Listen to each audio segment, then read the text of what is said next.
Good afternoon, everybody. We're just at 4:01 here, and I'm delighted to welcome you to the October Research Seminar in the School of Education in Trinity College in Dublin. My name's Anne Devitt. I'm the Director of Research with the school, and I'm just going to give a very brief intro to the people who are going to be bringing the seminar to you today, and I'm delighted that to introduce first Gavin Murphy, who has joined us as Assistant Professor in the area of Leadership and Management. We're delighted he's come on board of the team in the School of Education this year, and very much looking forward to the webinar today. So Gavin is going to be leading this webinar on leadership preparation in Ireland and looking at the changing landscape out there in terms of professional development for school leaders. And certainly this year, I think, has demonstrated, more strongly than ever, the amount of responsibility and the pressures on principals and the degree of preparation that must go into that is phenomenal. So with Gavin today to discuss this changing landscape in Ireland more over the last number of years, we have Anna Mae Rooney, who is Deputy Director of the Centre for School Leadership and Principal on Secondment from St. Louis Primary Girls' School in Monaghan Town. We also have Bernard McHale, who is the team leader with the PDST Leadership team and a Principal on Secondment from Clonberne National School in Galway, and Valerie Maher, who is Principal in Holy Child Community School in Sallynoggin. And you can see this panel are going to bring a really interesting perspective of policy, professional development and practice on the ground to what's going to be a very interesting topic today. So I'm going to hand directly over to Gavin and enjoy the webinar today.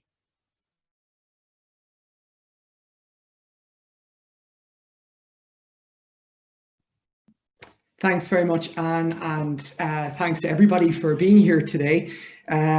So as Anne described, the focus of today's webinar is going to look at school leadership and how, in terms of policy, in terms of practice, we in Ireland, so a very contextually focused piece of research, have changed our policies, changed our practices over the last number of years in terms of preparing our school leaders for the very important and valuable work they do in our communities across the country. And in this piece of research that I conducted as part of a wider or slightly larger program of research on the topic of leadership preparation, what I'm specifically looking at today are principals, and particularly novice or newly appointed principals, their insights into this changing landscape, and I'll explain why. As Anne stated kind of in the introduction, I'm joined today by a wonderful panel, and I just really want to echo again the thanks to Anna Mae Rooney from the Centre for School Leadership, Bernard McHale from PDST Leadership, and Valerie Maher from Holy Child Community School, enriching the offering today, I think, in the research seminar hugely, more than I could ever achieve by myself just presenting my own research. So thank you very much again to them. So just to give you a picture of where we're going today in the webinar. So for the first 15 to 20 minutes, I'm going to speak myself. And during that time, before we come to the end, you'll see at the list a conversation and a Q&A. I'm going to take you through an overview into the reform of leadership preparation in Ireland and point to how I believe it is a changing landscape. And I think it's changing really in a very positive way. But of course, there are some tensions too as we advance the system, change our practices and policies, and we're going to dig into those too today from the perspective of the principals who partook in this study, as well as kind of linking that up into the bigger international picture of leadership preparation research. Really what I'm doing is I'm using work and framing this kind of as a policy diffusion. How do these big picture changes of international reform of leadership preparation, how are these playing out in Ireland? And how are they what are the patterns and the views around these patterns of sequential adoptions of these policies, again, from the principal's perspective. So then the second thing I'm going to do is I'm going to dig into those principal insights into the changing landscape. And I think that what you'll see is there are perceptions across here, and although I'm not going to signal them explicitly myself, you'll see that there are perceptions that come through in the research that seem to view aspects of the reform as perhaps too much too soon, given the velocity of the change. Some see it as just right, and they see it as a really positive opportunity, and others see it as just perhaps not enough, or perhaps constraining in some ways. But nonetheless, when we take all of these perspectives and stitch them together, what we do have is signaling of possibilities, possibly some paradoxes as well. I'm going to look at some of those, and maybe some pitfalls too. Then I'm going to talk very briefly in terms of a conclusion about some implications and share with you the model that is explained in the paper. I will say though that it is always a challenge to do a paper justice in the 15 minutes. So I do invite you to read it. It just went live today. And what you hear today is really a snapshot or a kind of a summary of what it offers. So the first thing I thought that would be interesting to hear from me, as opposed to just reading the paper, is why I conducted the study in the first place. Well, first of all, I think that it's important to say that in educational leadership research, the whole vein of research looking at leadership preparation and development is a growing what's called meta discourse. So it's this area within educational leadership that has really been experiencing a growth in research from the 1990s onwards. And over the period of the 1990s, early noughties and 2010 onwards, there have been advances in this vein of research in different ways. So at the very beginning, it was looking at constructivist approaches to leadership learning. After that, it was really looking towards rigorous best practices around what were perceived to be optimal or successful programs. And then more recently, since kind of 2010 onwards, there's been a real concern for social justice and equity. And most recently, a view that educational leadership preparation and development can occur anywhere, not just for those aspiring to the principalship, of course, those who aspire to middle leadership, but also when we look at reforms in initial teacher education, questioning whether there's opportunities there too, to think about leadership preparation across the life course of those professionals who become teachers, and not waiting until much later on, as was previously the case. So the other thing that's become part of the research program since 2010 onwards too is this contextual focus. And really, I was really keen, having conducted a systematic review on school leadership in the Irish context. One of the 6 themes that I uncovered in that review was around leadership preparation and development. And that theme was particularly connected to pivotal points in reform, such as school self-evaluation, and through that, the implementation of a distributed leadership model in the Irish context. So I was really keen to see about how these various changes or these shifting dimensions in the landscape came together to help us better understand and delve into what leadership preparation and development looked like in a contextually specific way in the Irish context.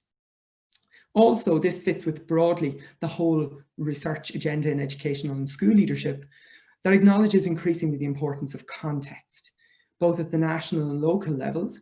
And so this study was really about documenting those that partook in the study, their pathways to the principalship and their leadership preparation experiences through that.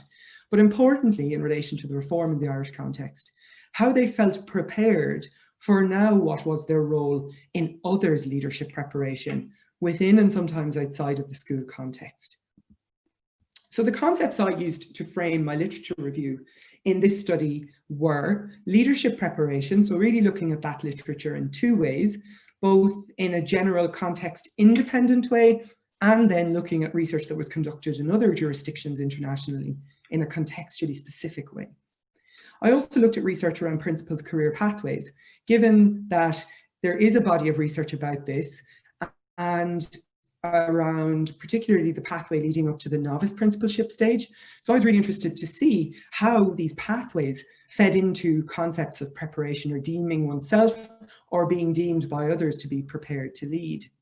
That led me then, because what in principal career pathways I learned was there was informal and formal approaches, typically leadership preparation being perceived as those formal interventions or experiences, training, provision of education that principals engaged with, and their career pathways almost being their socialization through being a teacher.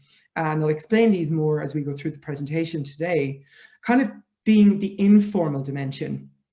And socialization allowed me to bring those together, but also to say that there was a kind of a learning on the job once one was appointed, so through induction, bringing us into the leadership development stage, but also socialization into this idea that you were always throughout your life sensitized to the responsibility of what it was to lead and put yourself forward, and had these pre-socializing factors, if you like. And the question in my interview that kind of tapped into this one was, When we park all of the training, for example, that you've done, when I ask the participants, I ask them, how has life more broadly prepared you for this role? And so while many of them kind of paused and were taken aback when I asked them this question, they were ready to respond in broad and really interesting ways about how they perhaps started to socialize into the responsibilities of being a principal much sooner than engaging in the work of teaching or perhaps even formal leadership preparation. Of course, the other aspect of framing this study is the really interesting changes in the policy context, and that's kind of where I'll begin today. All across the leadership preparation literature, we see increasingly this view that leadership preparation allows us to kind of feed leaders into a pipeline towards appointment. And I'm going to give you a little spoiler alert, because what I learned really by layering these perspectives up in the paper was that maybe this idea of a pipeline just isn't the most optimal kind of metaphor we can use when we think about leadership preparation, because perhaps there is more nuance to it than just that. The leadership pipeline really emanates out of that context-independent kind of research. What can we do to create an optimal pipeline of leaders who are prepared to be good leaders? And sometimes we know that not everybody fits into how that pipeline is constructed. And therefore there may be, to use the metaphor again, kind of leaks along the pipeline, or the pipe might be rusty. We may need to reimagine it. And really what I'm doing in this research is putting forward a model that I think is perhaps a little bit more dynamic, a little less linear, based on the perceptions of those people that I interviewed as part of the study, as well as kind of my interrogation and analysis of the literature. So this is where we're going to end up today. You can see right here on the bottom, on top of the line, we see one's career pathway. And that I'm going to make the argument that that pathway, wherever one finds oneself, is really shaped by the local policy context. And that policy context of going along your pathway to becoming a leader is influenced by your leadership preparation, selection and appointment, and afterwards your leadership development. And increasingly, one's leadership development is really feeding back into how we think about leadership preparation before appointment as a leader. But surrounding all of that are processes of socialization that I'm going to talk about. Anticipatory, so right before you enter the profession, professional socialization at the very start, organizational socialization once you're appointed, whether that's internal or external, and then finally your personal socialization. So we'll talk about these as we go through the presentation. But when we overview leadership preparation, it is important to say, and hence why I chose the title for the seminar today, that it is a changing landscape. There's international and national emphasis on not only leadership preparation, but large-scale leadership preparation, because of things like a lack of candidates for principal posts, an argument that's pretty convincing that there's a moral obligation from those who are appointing principals into the role, that when you are appointing them, you should also be making provision for a system that prepares people for this important and sometimes really overwhelming responsibility. I say overwhelming because we know that there are also well-being challenges for people who take up the role as principal. Leaders themselves, when we speak to them in research, they also say that they expect now to be prepared. And this is a real shift from perhaps expectations that would have existed in the early, for example, noughties. And that's largely connected to, it would seem, a role expansion since then and an increasing complexity. As Anne mentioned in the introduction, this has become increasingly complex since the onset of this pandemic, for example. But there is a necessity, despite the international emphasis, to understand from a national and more local perspective how reforms are localized, how policies, best practice policies are diffused, so that we can think about next practice in our local cultures. And what is also interesting to observe in overviewing leadership preparation in the Irish context is that we have adopted a new model of leadership. We've moved from a solo to a shared model, and through that there is an adoption and promotion of distributed leadership as our model of leadership. And in Ireland, that's there because we have the framework, which is our quasi-leadership standards in Ireland, if you like. They're not exactly standards, but they help govern our work of leading schools and inform that. That's looking at our schools.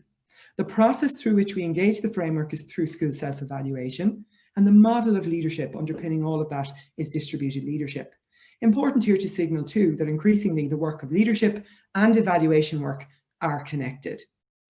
For those in the audience who maybe would like to know a little bit about distributed leadership, well, it's a concept that is difficult to define because it tends to be an organizational kind of condition rather than any set of particular practices that are employed.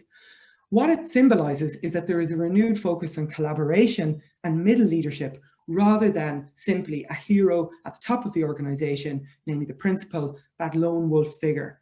There is a change in what we see as leadership, because distributed leadership obviously touches on middle leaders and collaboration, but it also sees leadership as a practice, as a process of influence really, rather than as a position. It emphasizes interactions between people in contexts, not just their actions as individuals. It states that expertise is required and that leadership capacity must be built. And it states that there's no blueprint really to follow here. So distributed leadership, a good definition of it is that it is a process that comprises of both organizational and individual scopes, whereby the former, so organizational processes, look at leadership as a resource and the latter as agency. And these be coming together through resource and agency, bringing that together, considered to emerge and exist at all organizational levels. So what we see here is that leadership is possible throughout the organization, that everybody has this resource and is seen to have this resource in the organization through their expertise, through their interactions, and that their agency as an individual is possible in the organization through the distribution of power and influence beyond the principal. So this is a pretty big departure from what we might have thought of before as just those in management posts. This is a radical change, and it sees the interconnectivity between those that are aspiring and appointed to leadership too. So nationally, we know, however, that leadership, despite this now being our model, was off the agenda before being back on it. We know that there are significant challenges arising from a moratorium on middle leadership from 2009 to 2017, owed to the impact of the previous recession. And this must be on our minds as we move forward into the time ahead too, I believe, because we don't want the same thing to happen again. We need to learn from this and think about building into the future again too. Secondly, we know that the impact of these cutbacks was seen to have backwash effects on morale of leaders and school staff. And this must be taken into account when we think of any moves to mandate, for example, formal engagement with leadership preparation, and also in thinking too about the impact of very extraneous or demanding kind of credentialing in order to become a school leader. We must be critical of that too, and be mindful of that in what we are saying is now the expectation for leaders who are moving into the role. There has been really positive steps in the landscape of the reform through policy, through organisational change, and through provision of CPD. And the examples I would cite to kind of justify this would be, for example, the Department of Education and Skills and the Leadership and Management in Schools, primary and post-primary, those documents, making leadership and management teams a feature in schools in a much more pronounced way. The establishment of CSL, the Centre for School Leadership, in 2016. In 2017, a jointly accredited programme, the Professional Diploma in School Leadership. And then also we have a lot of work by support services. So we see here a really rich wraparound structure to support these changes. And there has been what Julia Evans comments on in a different jurisdiction at a different time, but certainly we can apply it to Ireland today, a shift from career structures where previously seniority was seen to be the be-all and the end-all about moving into a leadership position, towards more career actions, towards a set of expectations which are different than previously existed in order to move into leadership. So now, who took part in the study then, to give you a picture about who took part before I tell you what they think. So here you can see there were 12 principals who took part in this study. A mix of kinds of school types, both rural, suburban and urban. You can see on the far right too that there's a mix of primary and post-primary, and also a mix of student populations in the school. So a really nice mix too, and different perspectives from both male and female principals. So what do they think? First, there was a clear signifying that formal preparation was important, and really in the majority all thought it should be mandatory. They perceived that engaging in formal preparation gave themselves confidence and credibility to lead. And rather than qualifying them, they felt, as I say, that it made them credible, because it gave them, through partaking in formal preparation, it gave them a language of leadership, a language of engaging with policies, for example. It gave them exposure to research and evidence, both in terms of becoming familiar with this and using it, but also in terms of generating research themselves through things like action research in thinking about leading solutions to problems of practice. It also helped participants reported, in seeing the bigger picture, bigger picture between the policy context and the work they're engaging in at the school level. The other kind of perception that came through in relation to preparation was that principals perceived that improvements can be made, but that the system is not inadequate. And really that's important to bear in mind with any criticisms that might emerge today, is that principals really thought that there was a healthy diversity in the system between a self-managed approach that wasn't too constrained or prescriptive, that there was university supported outlets through a variety of kind of master's programs and top-ups, and also system supported approaches through, for example, the jointly accredited program through the DES. And that this really enhanced learning in a rich and diverse way, leading to eclectic leadership portfolios in various schools in various contexts across the country. In regard to preparation, the principals did see that there was a necessity to focus on building the capacities of middle leaders because of the huge game change in the kinds of power that middle leadership and leading from the middle was seen to have today as opposed to in the past with management posts. They also thought that in relation to their own learning when becoming a principal, that electives should be provided to cater for contextual nuances. So what emerged here was the sense that there was a very generic push to help prepare school principals, but there needed to be more contextual nuances. A good example that emerged in the research was, for example, principals of greenfield schools. So principals working to build schools for the first time, and others talked about, for example, particular challenges that are felt in particular school contexts. These may be deaf schools or immersion schools, so schools where Irish is the spoken language. Others, all bar one, in fact, of the participants in this study talked about the necessity for, yes, leadership preparation programs, but also principal-specific preparation programs, which are common in other jurisdictions, for example, in Melbourne in Australia through the Unlocking Potential program, in Victoria in Australia. Others talked too about the risk of identikit principles. What was not needed by developing and building capacity in leadership preparation was to create principals who all operated out of the same value set and the same approach to leading schools. This was another important red flag that principals wanted to say, that although they believed formal preparation was important and should be mandatory, there was no need for cloning everybody. Diversity was important in a democracy. And also finally, that when you engage in leadership preparation, that it should not be perceived as a ticket to appointment.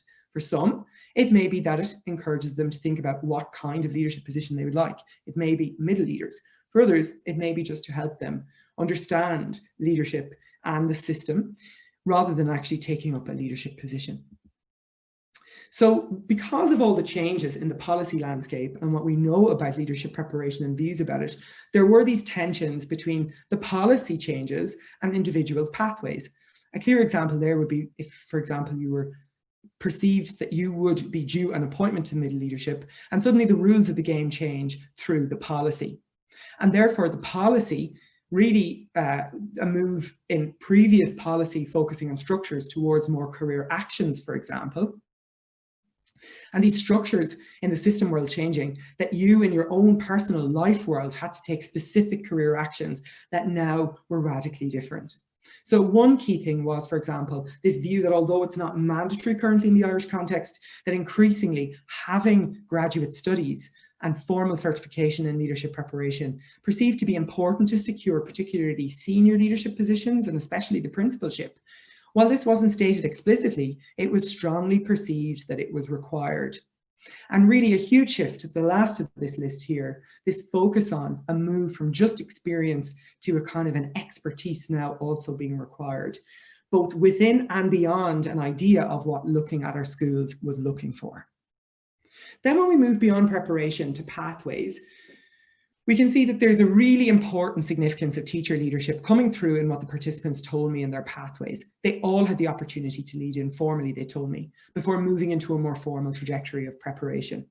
And they saw that that informal preparation often focused on pedagogy or curriculum, or some kind of implementation of an external policy.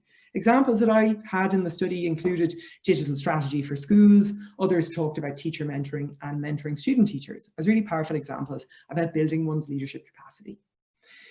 Then once these people in my study had engaged in leading informally as teachers, they often then, as I mentioned, engaged in formal leadership preparation before their appointment to middle deputy, or interestingly, because perhaps of the moratorium that existed during the time frame during which this study was conducted, they moved into system leadership positions, often in the support services. About half of the participants in my study too also spent time internationally, which was interesting. The impact of the moratorium meant that some participants in my study, they moved from teaching right into the principalship, bucking what had previously been the tradition of moving from teacher to middle leader through your management post, deputy, and then into the principalship. And that really, there was no sense emerging in the research about an ideal pathway, mostly because everybody talked about how distinct the role of the principal was, often in a contextually bound way in the school in which they were appointed, influenced by whether they were externally or internally appointed. But there was a consensus that pathways to and perceptions of preparedness for the principal certainly had changed. They were not the same as they previously had been, and that this created implications for selection and appointment. And sometimes those who partook in this study felt that selection and appointment was a bit like the meat and the sandwich between your leadership preparation and your leadership development. And it was an area that really, really needed future research because of the changes. This is a picture that's in the paper of the kinds of pathways that those participants in the study went on before becoming a principal. One participant was principal in a second context, and you'll see that some of the principals in this study were in newly established or growing schools, and others had worked also as a learning support teacher. So what you see here is a really diverse picture. One thing that they do all have in common, however, is that they all have been teacher leaders. And this should really sensitize us to how important that is, not only because it's the current policy context, but also in our practice about how we should really value, and this really corresponds with other research out there, that our experiences as an assistant and a deputy principal are really important in helping us not just to lead on day one as a principal, but also to really be successful when we lead on day one too. So pathways appear to be influenced by principal support and the extent to which organizational structures existed to distribute leadership. So it was both and here, not either or. So principals really needed to support the candidates as they move forward on their leadership journeys, but they also needed to have structures in place that allowed opportunities for the people who partook here to grow in their leadership learning in a really practical and in a situational way in their school contexts. Harry, for example, said that he's worked under 4 principals, and that something he did always subconsciously was to try and draw on the positive and negative.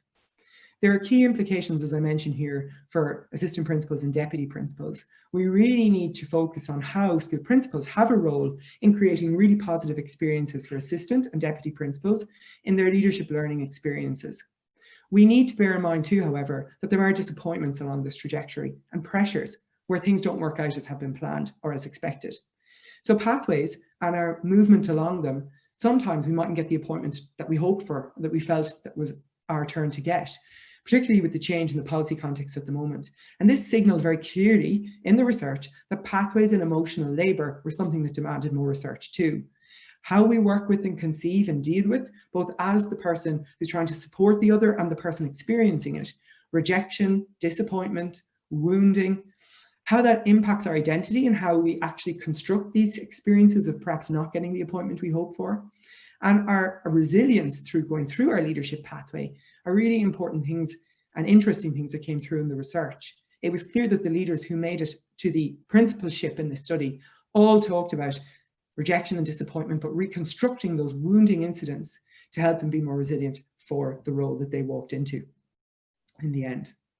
Socialization then here is the transition we make from being teacher to a principal, and it goes through the 4 stages as I mentioned here: anticipatory, professional, organizational, and personal. Anticipatory is our early life in our communities, and professional is becoming a member of the teaching profession and can occur both informally and informally. Organizational is situational, institutional learning attached to context and when we become appointed into the role of the leader. And our personal is our identity shift upon internalizing the new role and growing within it. And this remains ongoing over time. And this was the stage really those that partook in my study were in. In terms of the socializing factors, what was clear was all of these principals had a real curiosity and passion for learning and education. And many of them had this instilled from their parents, they recounted. Many parents who could not pursue 3rd level learning, for example, and really value their child's trajectory along that track. Relationships with family and loved ones and friends were really sustaining, particularly when the system world was deemed to be kind of cruel. So when people were knocked back from their leadership journeys, having this in your life world, having your passion, having those around you helped with the challenges oftentimes that leaders felt when they were appointed into the organization, that they felt more formal provision couldn't actually help them cope with. So that's interesting too to think about in terms of formal provision. These soft skills, human skills, emotional intelligence, etc. How do we work and develop these important aspects? So when we talk about rigorous and relevant school leadership preparation and development, it isn't always just about upping the grades and impact. There is the more human side to it too, and working sustainably, healthy and happily together as professionals in our educational communities.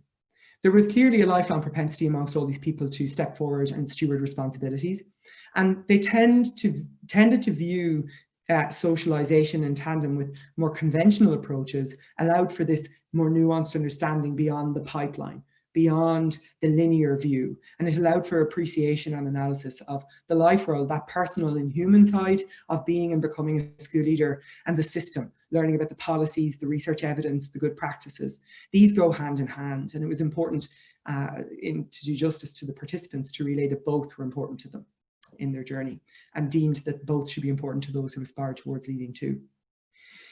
Isabel says that the idea that somebody was sitting in the staff room just waiting their turn, that this is gone, and she saw huge potential in the reviews with middle leaders. So this change was seen as a real positive.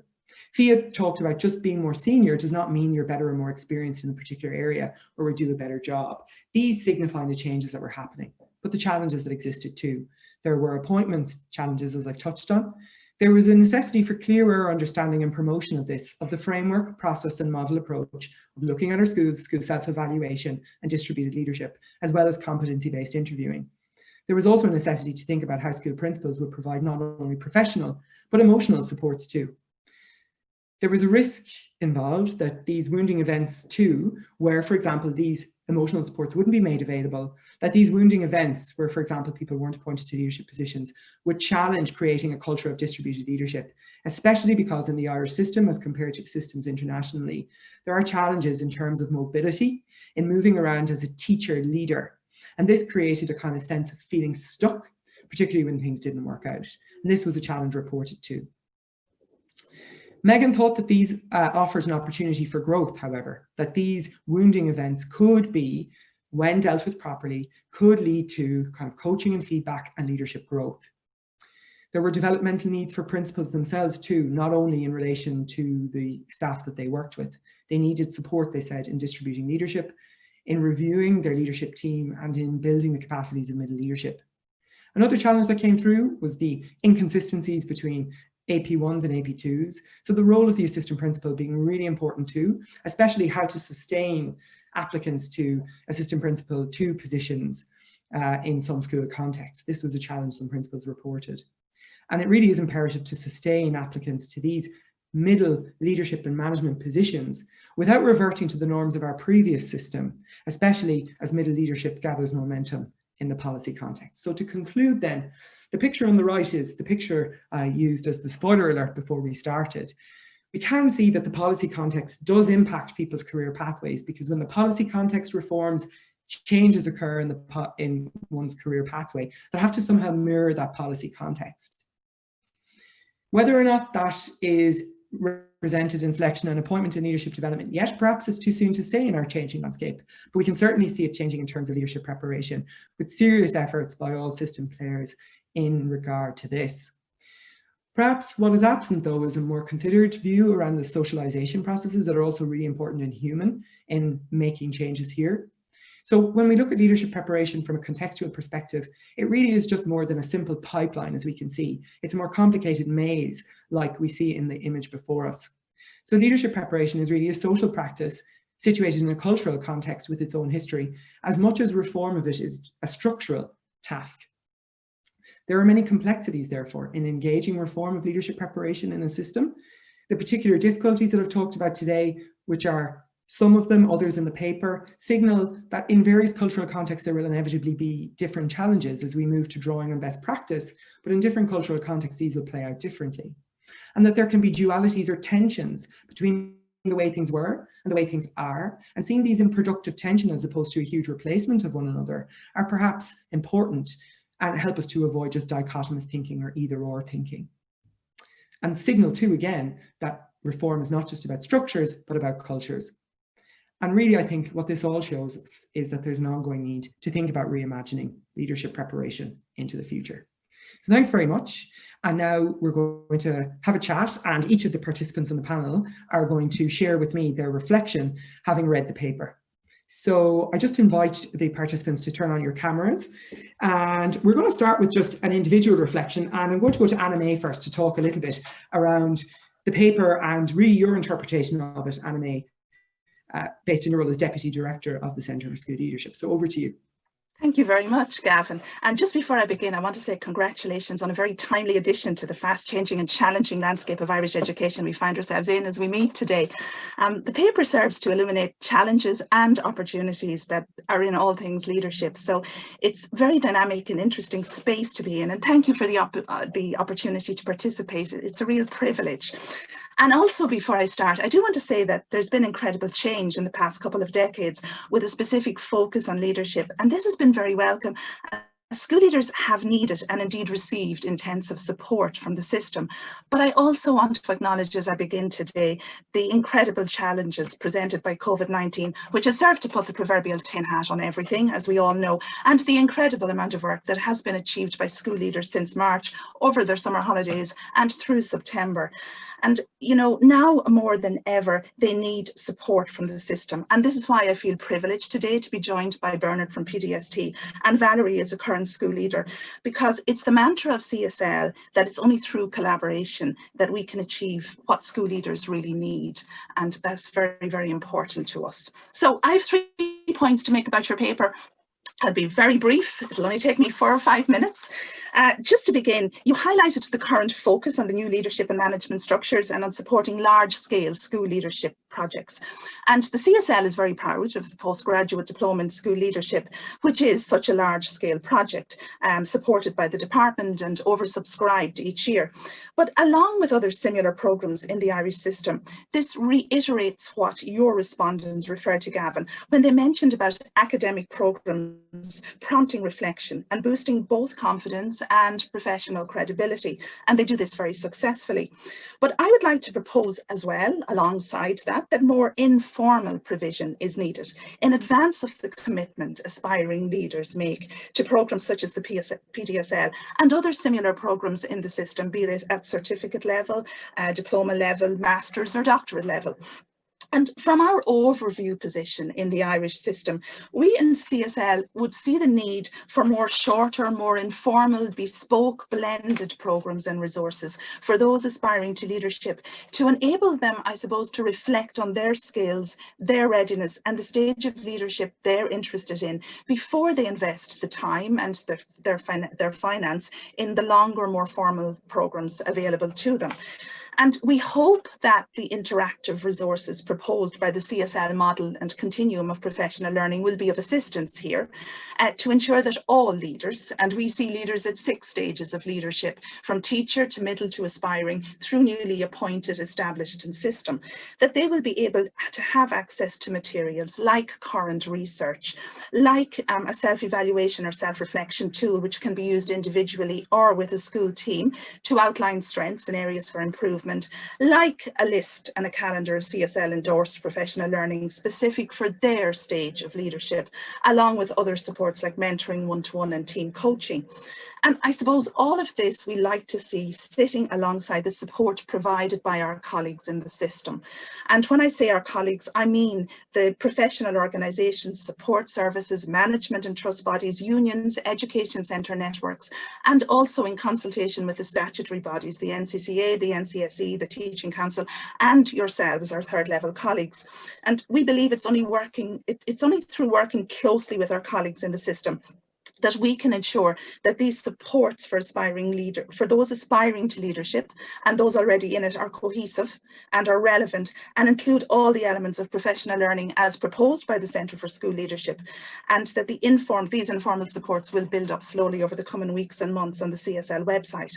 And my second point is in relation to the very pertinent point you make in relation to the importance of newly appointed leaders attending to their own professional needs and to those of their colleagues. And what's important here again is that the system adequately supports them at their stage of leadership. So CSL would like to see these supports evolve into senior leaders learning and working together. And we hope to pilot such a support in the system in early 2021. And this would address, Gavin, in the way expressed by the respondents to your study, in relation to professional learning remaining close to their own practice and context, because we believe that school leaders at all stages need professional learning to support their school's interpretation of the structures and processes put in place at system level, like school self-evaluation, like the school leadership and management framework, like the circulars. And it is the competence and confidence they need to adopt these to their own contexts, which is key for the successful development of distributed leadership. And there is excellent provision in the system, and we in CSL are looking forward to a lot more. And finally, I was taken by a respondent's claim that while formal and cognitive development is really important, school leaders need emotional intelligence, they need a capacity to be constructively critical and to be collaborative. So in other words, the personal development of the school leader is of the utmost importance. And there is much in the literature, as you know, to support this view. But we have to avoid the idea, again, as your respondents suggest, of the school leader as the cloned, policy constrained and technical leader, desensitized to their school community's context and vision. And what we want to see in the system now are school leaders who have the strength and the confidence to interpret policy and initiatives to their own school context, and who have the capacity to work with their leadership team to achieve this. And this brings convergence to many of the points which come up throughout your paper, Gavin, on leadership preparation, on distributed leadership, and on the needs of newly appointed principals. And finally, I want to say it gives great hope for the future when Alma Harris makes the point that policy needs to be interpreted with greater liberty, and there should be a focus on enactment rather than implementation. I like the notion of confident vulnerability. It's proposed by Paul Freeman on Peter DeWitt's Finding Common Ground blog. And school leaders need to be strong, but they also need to be vulnerable enough to be open to more learning. And getting this balance makes for very successful and effective school leaders who fight for the needs of their own schools, their own students, and their own learning communities. And we must make sure that we support this in the system. So papers like yours help to make this possible. Congratulations, Gavin, and thank you for this opportunity to bring these important issues to the fore. Thank you very much, Anna Mae, and thanks for sharing kind words about the research, but also really capturing elements, perhaps my own paper, that I left out myself. So I'm really happy that you were able to bring them through from your perspective here from CSL. Bernard, over to you next from PDST Leadership, just in terms of your reflection about what the paper offered you. Gavin, thank you. I'm echoing Anna Mae's congratulations to you in relation to the paper. I think it's a very useful addition.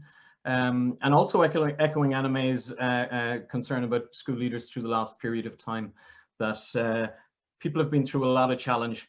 I'm actually hoping that no school leaders, I see Valerie here, but I'm hoping that no others during their midterm break are actually present at this, and that they're connecting with other parts of their life, which I think is critical as well.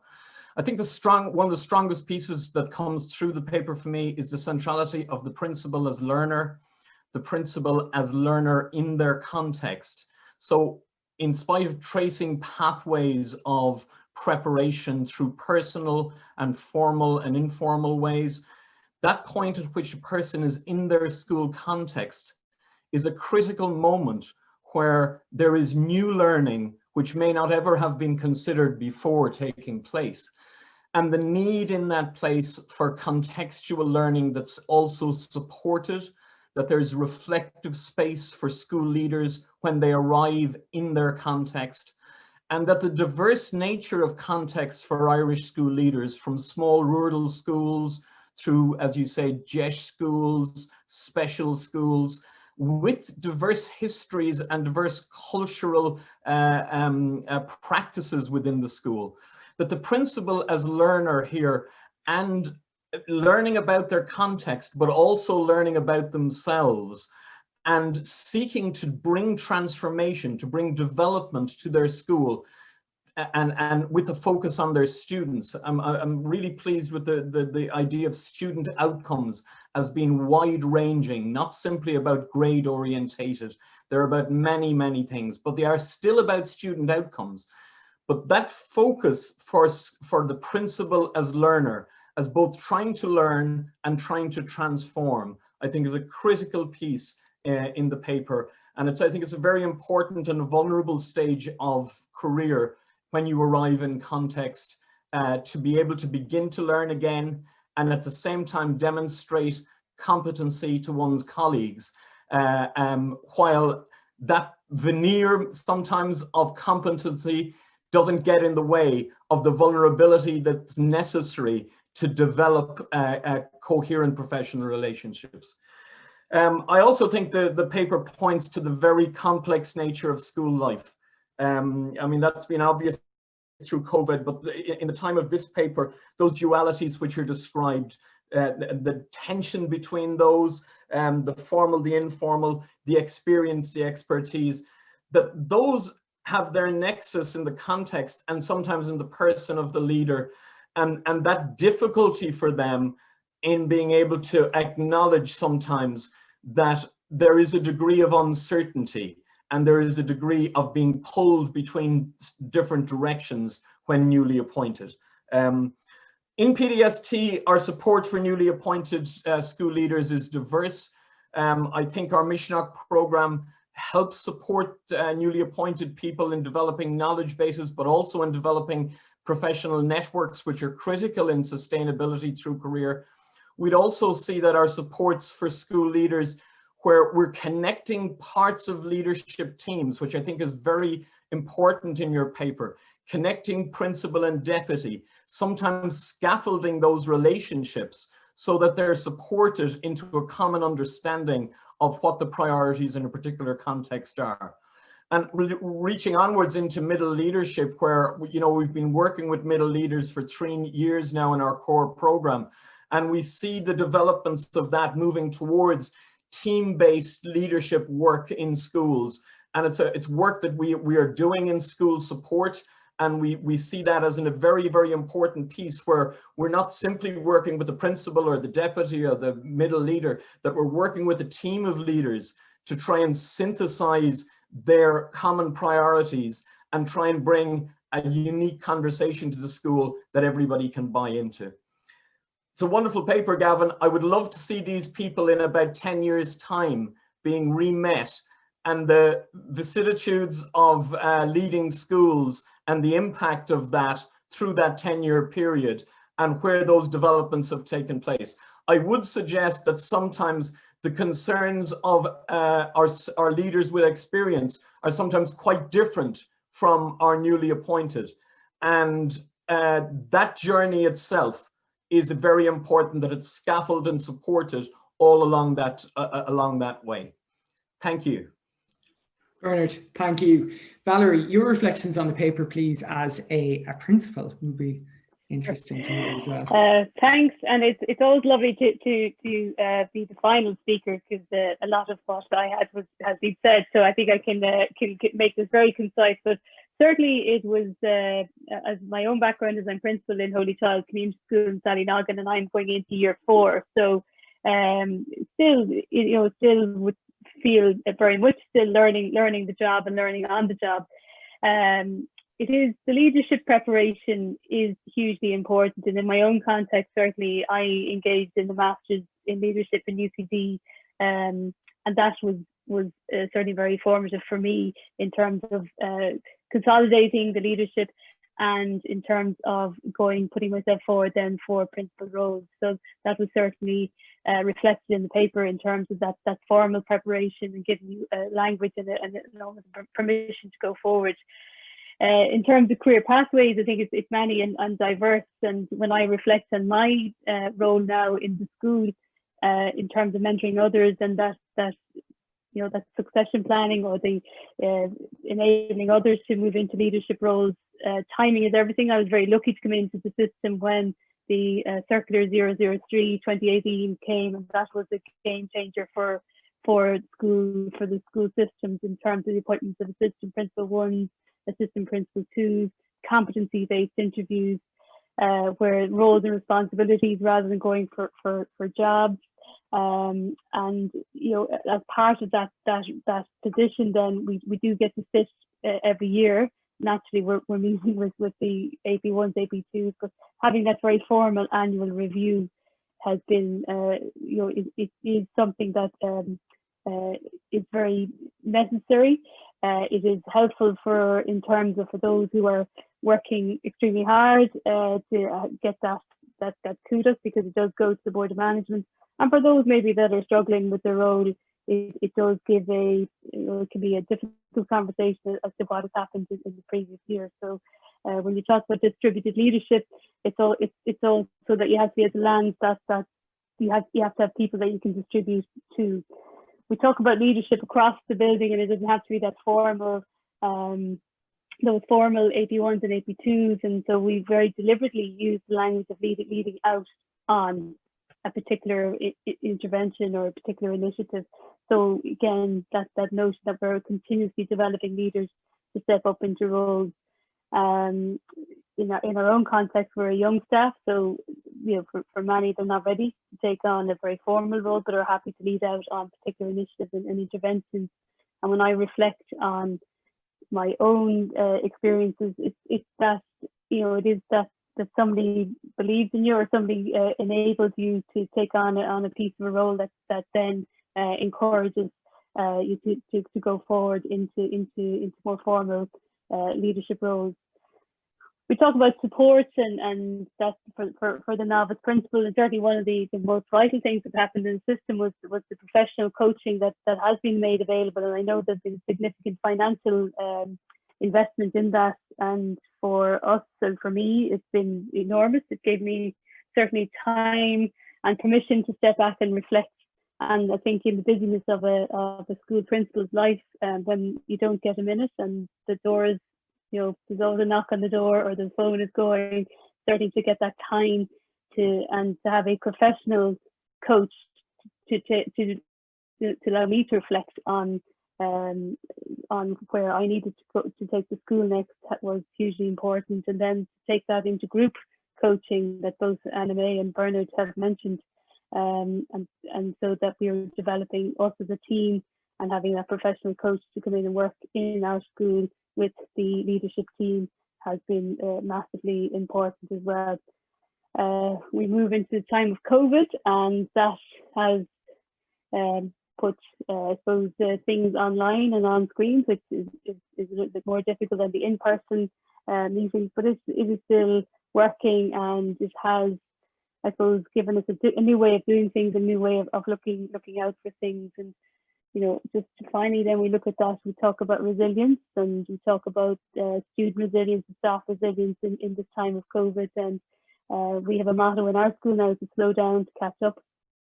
And because there would have been almost an urgency about getting back in and getting stuck into work, to catch up with all the work that was missed. And I think, we had to really look at what staff needed, and we had to look at what our students needed in the last couple of months. So it has been an interesting couple of months. We've got there, the schools are open, the school remains open, and the students are very happy to be back, and staff are happy to be back. So we wait and see where the next piece will take us. But congratulations, Gavin, it's a great paper. You asked me to do this on the, I think I said yes, not realising that there was going to be a midterm gig, but I'm delighted to be here, and congratulations again. It is a fantastic paper, and I certainly echo Bernard's sentiment. Wouldn't it be great to do a catch up with the group that were involved, and to see the impact on leadership has that on them. So thanks again. Thanks, Valerie. Thanks so much. And absolutely, it would be fascinating to check back in a few years with the group, for sure, to see. I mean, when I conducted the research, there was no way we could have seen what was ahead of us and what we've just gone through over the past few months, which would radically, I'm sure, change the findings of the study as well. So in the 10 years, who knows what else might happen. Just before we go, then, I thought I prepared a few questions that I thought would be interesting to ask some of the panelists. And we have one in a Q&A. Yeah, I was just going to bring that to your attention, because very interesting question. So I'll hand back to you. Thanks. What I'll do is I'll ask the panelists the questions that I perhaps had first, and then I'll respond to the question that Sorcha asked me afterwards, if that's okay. So the first question I had for the panel was, maybe what are some of the most positive advances? Now, Valerie, I know I'm going to go to you first on this, and you talked about the coaching, for example, you talked about the change in structures. Is there anything else you think that has been a positive advance in leadership preparation over the past number of years? Just very briefly. Yeah, well, I think all that I've mentioned there, but certainly giving the flexibility and that circular 2018 really brought to the system in terms of roles and responsibilities, and getting the idea that you apply for a leadership role rather than a job has been massive, and it's consistent to the principle rather than a specific job. So that has been really, really huge in terms of developing leadership capacity in the team, and it's been really, really positive for certainly in our context anyway. It's been hugely positive. Thanks, Valerie. Anna Mae, Bernard, perhaps first, and then I'll move to Anna Mae. Bernard, any views yourself on that one, on the most positive advances in leadership preparation? Yeah, my feeling is that the understanding of what leadership is has widened significantly beyond the understanding of the principle as positional leader. So we do see people in roles, digital leaders through the period of school closure, who provided enormous leadership for their school community, pedagogical leaders with expertise in particular areas, early childhood education, SEN, and subject-specific knowledge and subject-specific pedagogies. I think understanding these roles as critical leadership roles in a school has enormously benefited, I suppose, the understanding of what leadership in a school is. It is not a funnel that points towards principalship or a hierarchy that points towards principalship. It is using the diverse strengths of the people in the school community. And I think that development has taken place, and we're still in process, but I think it has taken place, and key pieces like the circulars have really nailed some of that down. But I think that growth of understanding of what leadership in a school has been an enormous benefit over the last number of years. And Anna Mae, yourself, anything that you think is... I'll be very brief and make two very quick points. And the first one is that there is a real physical evidence there that the system is now behind aspiring leaders, and there is a course funded for them. And within that course, there's innovation and creativity in the sense of, a substitute cover to visit other schools, and also to see leadership in a setting outside of education. And I think that sort of creativity and innovation in the system is really, really hopeful for the future for aspiring leaders. And also there are bits and pieces happening all around us. I'm thinking of initial teacher education and the projects, particularly one in mind that the National Parents Council are doing at the moment in relation to bringing a leadership module into the teacher training course at fourth year level, and to give students the opportunity to look at leadership through the lens of involvement with parents. And I think that's an example of innovation again in the system. And what it does is it keeps aspiring leadership and leadership in general in a positive space, and that's so important for future succession planning. So those are just the 2 points I wanted to make. Thanks, Gavin. I mean, you talk about the future, and my next question is what really is on the wish list for continued positive change? And just very briefly again, Bernard, anything that you would think? Yeah, I mean, I do think we're on a good trajectory here in relation to leadership. I echo Anna Mae's piece around ITEs. I think we need to consider leadership. We work with leaders in transition years in school, and yet in our ITEs, we have very limited engagement with leadership preparation. And I think we need to be that far back in the teaching career to engage with conversations around leadership for everybody. So an understanding of leadership, not simply as career progression, but leadership as a critical nature of what improves student outcomes. It's connected with social justice. It's connected with school development. That if we all understand that in education, we can have better outcomes for our students. Mm-hmm. Yeah, thanks, Bernard. Anna Mae? I think that we need to have a continued focus on supporting middle leaders, ensuring that they have the opportunity to learn with senior leaders. That's really important. I think that we need to raise the profile of the potential of teacher leadership. And I think this is particularly important and timely due to the NCCA's work on the development of teacher agency and professionalisation in preparation for the new curriculum.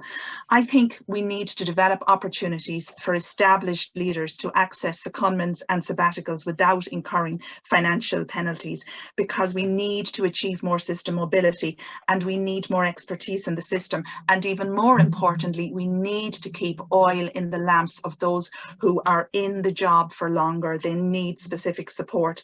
And I think we need to develop the idea of the close to practice research and to strengthen the bridge between research and leadership in the system. And finally, we need to keep on the political agenda that all of these wonderful things that are happening in the system remain there in the future. That's really important.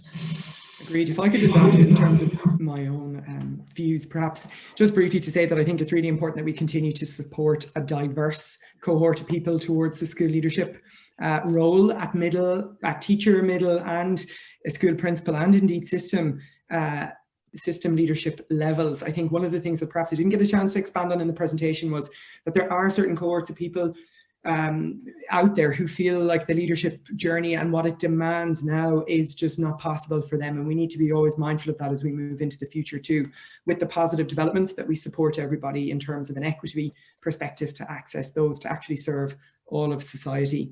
And finally, just before we wrap up then, and before perhaps I might answer one or two questions myself, is just one of the other, an advantage or a disadvantage posed by COVID-19 in terms of leadership preparation. And I'll go to Bernard, I'll go first here to Anna Mae in relation to that. The development of distributed leadership through necessity. It has been amazing, and schools have really been working on it since COVID hit. So that has been incredible to watch. And that illumination of resilience, resourcefulness, creativity and innovation from schools, absolutely incredible. So that's my advantage. Absolutely. Yeah, absolutely. Huge kudos to the profession in terms of the response nationally over the last number of months. Valerie. Well, I think in terms of the pros, and there are many, but I think this idea that our CPD no longer we need to go to access CPD, and I think that while yes, the human connection is very important, there was always a tension between being away from the school and trying to access CPD. So certainly being able to access CPD in maybe smaller chunks or within the school, or having that blended model of learning is something that I think that really we should look at taking forward, because I suppose while it's great to get away from the school, there's a huge cost when you come back in terms of what you have to tidy up after it. So certainly that being able to be very nimble in how we access CPD has been huge, and that's been very interesting. I think that the cost of the con there would be that the human connection, which you don't get so much in these kind of formats. Yeah, and finally then Bernard. Yeah, I'd echo Valerie's piece on the digital space. It has been enormous move forward for the system in relation to digital and digital learning. I'm not sure we've quite worked out where that sits. In other words, there are great benefits to that, but if we go that direction exclusively, we're losing something critical as well. And I think we probably will find a balance over the next while. I think going back to Anna Mae's point, that sense of confidence that schools have gained having gone through this is very important. It has not been without fallout. And I think we see that in our engagements daily with school leaders. We see the personal impact of this over the last 6 months. So the successes have some casualties. And I think as the year goes on, we need to be mindful of our school leaders being able to be given the space and capacity to complete this school year and to get through to the various stopping points and to be able to breathe again. So great success, great kudos, but not without problems as well. Yeah. Thanks very much, Bernard, and thanks to all my panelists. Just before we go, I'm just going to answer the 2 questions that are remaining here. One in from Surika, who talks about in in formal leadership programs, whether or not they redress what participants might see as a dichotomy between what they learned informally and what they learned more formally. I think certainly what came through in the research was that engagement with formal learning offered an opportunity to reflect on what had been learned, possibly formally or even informally, but also formally to date. But I would also say that through engaging with formal learning, participants did recount this kind of process almost of unlearning and then relearning again. So it did sometimes help challenge perhaps some of the assumptions that were there, some of the ideas and views, and some of the bodies of knowledge that perhaps had changed as research advanced over time. So while yes, informal learning is really valuable, there is an argument there that it's, you know, best pal should be formal learning too, and that the two really go together in a healthy symbiotic way. I do think, though, that in order to achieve that, it can be quite challenging for those charged with the responsibility of educating those who aspire to and are appointed to school leadership. So I will also say that I think leadership educators, much like teacher educators, certainly in the past, less so now, there does need to be support for leadership educators. We do need to think creatively about who becomes and who's supported to be, and the team that's involved in leadership education, and working together rather than against one another in order for that to be achieved. In looking at the second question here from Thomas is asking about whether or not I know about principals who'd gone through the ranks versus from teacher to principal, were they perceived in a different way? I don't think so, because I think that there's certainly in the research that I conducted, there was a sense more about principal as a role and less so as principal or school leader in terms of identity. I do think that's changing over time, though. I think what was more striking in the literature were some of the points I mentioned earlier around diversity. People felt like there was perhaps some judgment encountered in their own perception during some experiences through selection and appointment about what the ideal type of principal would be like.